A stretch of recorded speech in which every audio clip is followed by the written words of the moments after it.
Welcome back to the Do Hard Things Today podcast, where fitness and life intersect. On today's podcast, we're going to be having a little review and check-in on the intermittent fasting that I started about 4 weeks ago. That was on one of our previous podcasts, but we're gonna talk a little bit about that, some of the things that I've experienced from that, and it may be something you want to incorporate into your healthy lifestyle. But before we do that, how's things been going for you in quarantine? It's been going well. Just been luckily working, getting to go into work and doing little workouts here and there, running, cycling. Of course, the swim's been put on hold for a while now that the Y's been closed, but been doing quite a bit of cycling and getting some runs in.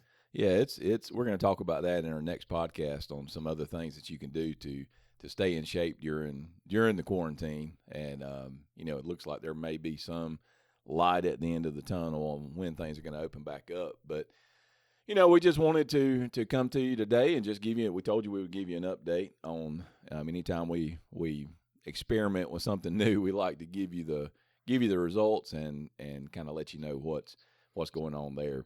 As always, you can find us. We've got the YouTube channel going now. YouTube's going. Yep. Yeah, got the YouTube. Got a couple of videos out. Yeah, got a couple of videos going, and as always, we're all the places they can find us. Yeah. iTunes, of course, Google Play. The podcasts are on YouTube as well. And if you say, Alexa, play the Do Hard Things Today podcast, she will play it. Awesome. Yep. So make sure to do that. As always, we've got our Facebook groups that you can go to and join for free, be a part of the community. And if you get an opportunity to give us a review, that always helps. Helps other people find us. And, hopefully if you've gained any value from this, you can share that value with others. So let's jump into it, man. Intermittent fasting. Intermittent. You want to give us a little review on what we talked about? Yeah. Basically, and it's been about 4 weeks now since did this, and I just had several people that had mentioned this to me, and I'd done a little research on it. And as always, we're not doctors here, and we don't play doctors on TV, but we're just regular people telling you about our experiences, and you take that information and do with it what you will. Intermittent fasting, let's review for a second, just defining what that means. It is exactly like it sounds. Intermittently, you are fasting. It means you are not eating. And there are several different ways you can do that. You can do that some people will pick a 24-hour period every week. So say they don't eat anything all day on Monday, and then they eat regular the other times. There's other ways you can do that. The most popular is to pick an eating window during the day. So each day you eat during X amount of the day. So the one that I picked, and the one that's really worked, and I really like it now, is 16 and 8. So I eat during an 8-hour period, and that is my period is from 12 to 8. So from 12 noon to 8 at night is when I eat everything I'm going to eat during the day. I eat during that period. And anything special during that time? No, not really. There's nothing. When you look at intermittent fasting, it's not really tied to any particular diet plan per se. Like, it's not a keto, it's not a paleo, it's not carnivore. All the different ways of eating that are out there. This is more just that. And if you remember on the last podcast, I talked about, and I've really seen this, I've experienced it. The magic of the intermittent fasting is not what you're eating during that time period. It is what happens during the time you're not eating. So for 16 hours a day, you're not eating. You're not taking in any food. You drink water, black coffee, unsweetened tea. And when I say unsweetened, we're talking about during this other period, you're not taking in artificial sweeteners or anything. So if you drink a diet drink or anything like that, it's got to be in that 12 to 8 period. Right. And but it, you want to be whatever healthy lifestyle you're part of. You don't want to look at intermittent fasting as, well, for 8 hours I'm just going to eat anything I want to eat. Yeah. what I've been doing the same, same kind of things. Trying to staying away from sugars, refined foods, those kind of things. But I eat. I'll eat. Like that Dave's Killer Bread. I like it. I love Dave's Killer Bread. Yeah, I'll eat avocado toast a lot with that, or I'll make a sandwich with it. I'm not staying away from really anything outside of just these simple sugars and that kind of thing during that period. So that's the period. And another form of it that you'll find is where people eat one meal per day, and that's all they eat. So they feast on one meal per day, and then that's it. I haven't tried that, so I can't say whether I could do it or not. But the 12 to 8 period has really worked for me. And I tell you, the most interesting about the first 3 or 4 days, man, by the time that 12, I would find myself looking at the clock because I was getting really hungry. Ready to eat. Yeah, I was ready to eat. And so, man, at 12 o'clock, if I was on the road, I was pulled off the side of the road, and I'm ready to eat my food. But that went away. That probably, like I said, about 4 days in, that went away. And there were actually some days where I would find myself, and it would be like 1:15, and I haven't eaten yet, and I really wasn't hungry at that point. I wasn't starving. I went ahead and ate because I wanted to get that window going, but right. Yeah, I didn't have, and even now, 4 weeks in, it's just normal. I'm not missing. And why I picked that time frame is I think it's the easiest way to do this because, remember we talked about the word breakfast. What does that mean? It's a compound word. Yeah, break fast. Right. So at night you're not eating, and then and it also allows me for 8 o'clock to be able to have that meal with the family.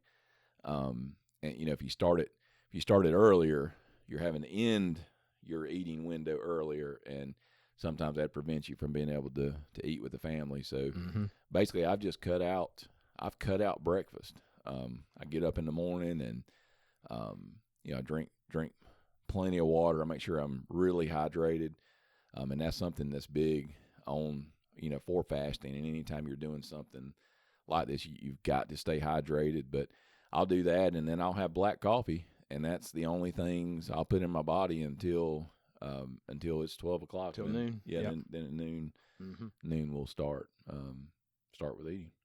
So when you got hungry, was it in that period in the morning time or before bedtime? Really about 10 to 10:30 during those first few days, it just kind of hit me of, all right, your body's telling you to eat. You want to eat. But then, like I said, it's almost like, man, it just went away. That just went away. And I don't wake up in the mornings now hungry. And I do some of my training in the morning, and I'm doing that fasted. And during the fast period. Yeah, not seeing any detrimental effects to that, which was really surprising. But yeah, not seeing any performance detriments on that. The we talked about that word autophagy, which basically is talking about your cells regenerating in your body while you're not eating. Your body's able to do things inside to cellular repair, those kind of things. That's the big selling point that most people will talk to you about fasting. And again, I'm not a scientist or a doctor, but I can tell you the way I feel, and man, I feel 1,000 times better. Yeah, and we talked a little bit about inflammation. Have you Man, it's had any issues there? None at all. Yesterday I ran 9 miles yesterday, at a decent pace, a really hilly route. A tough route. And man, I woke up this morning, I could go do it again. No, the recovery, just the aching. I'm 47, and sometimes we kind of ache, especially when we're doing a lot of stuff. not getting that. It is. I just feel better now. I don't know if I can completely contribute that to the intermittent fasting, but I'm feeling the things that I read and studied that it said that would happen. That will happen. Yeah. And honestly, my performance is better. I've noticed that in my running, and I've even on some of my runs, I've kind of pulled it back a little bit because I wanted my effort level to be a little bit. And my even at that, my pace was staying strong. Mm-hmm. Even I've been doing I've got one route I've been running a lot in North Carolina that's really hilly, and even during that, I just feel stronger. I don't know if stronger is the right word. I feel like I've got more energy. And when I say energy, I'm not just talking about that get up and go. Mm-hmm. It's almost like something inside of me feels better. Yeah. And I know that might sound a little hokey, but are these like zone 2, zone 3 runs? Zone 2, zone 3, mainly zone. I mean, like the route I run a lot now. It's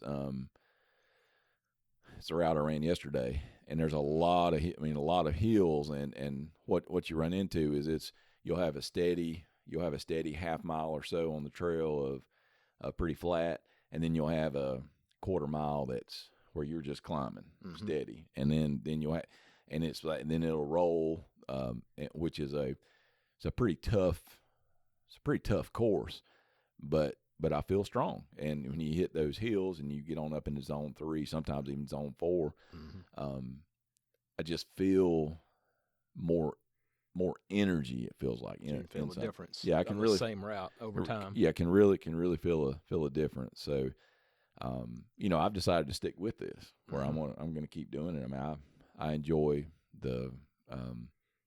I'm enjoying the results. It really hasn't affected me negatively, like with having to not being able to eat with the family or those kind of things. So that window is working really good for me. And I guess that'll be a different window. Well, that would be a different window for much about everybody on their life, life schedule. Yeah. It, and I would just encourage you, if you're gonna try this, try to hit that 8-hour window.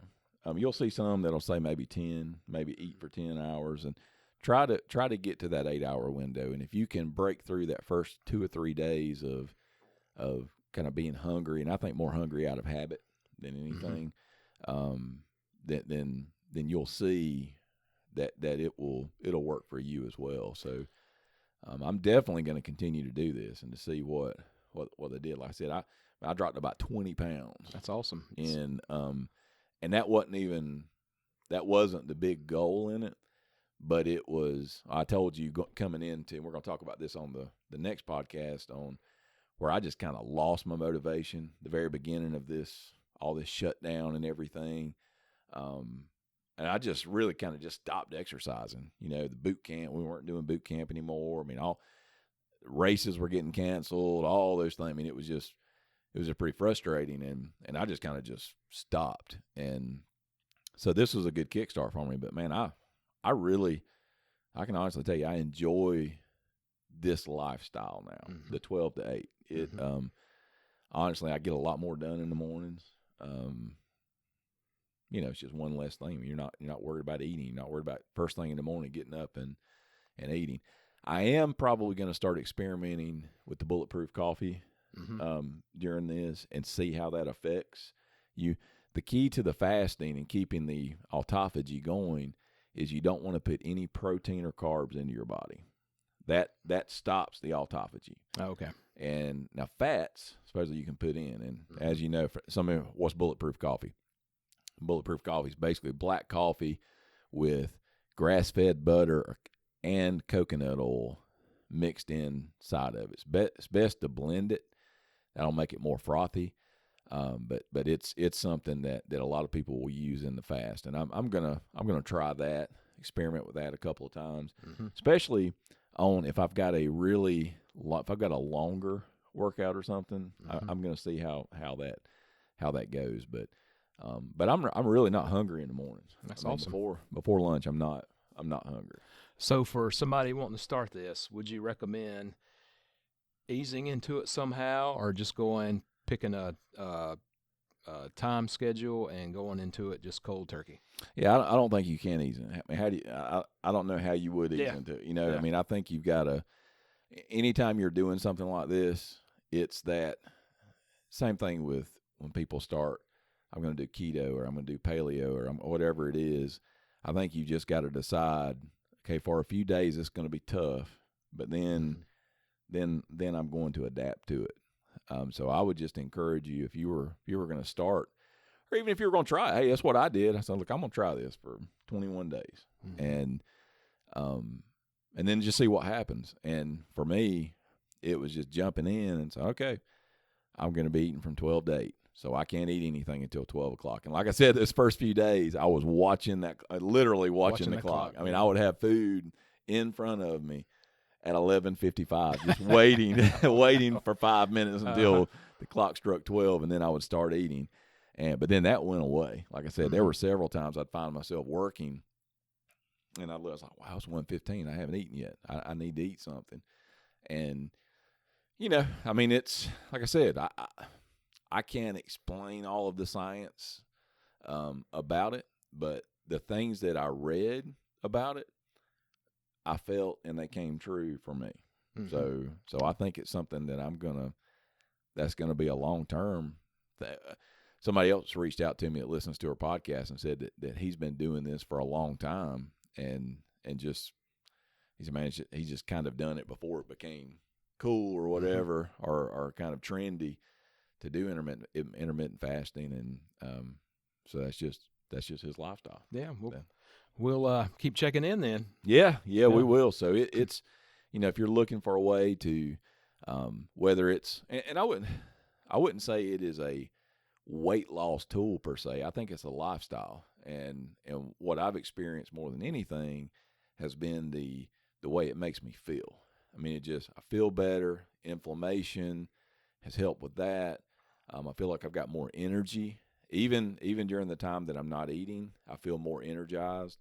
And so I think it's something that, you know, if you want to try something like this, and hey, even look, we're in quarantine still, and you're at home, and let me say this: how your Pop-Tarts and your Oreos that you used to eat in the middle of the night, man, I'm telling you, there's a lot of people. We're doing a Q&A podcast after this one, and a lot of people are struggling right now with just eating all day long.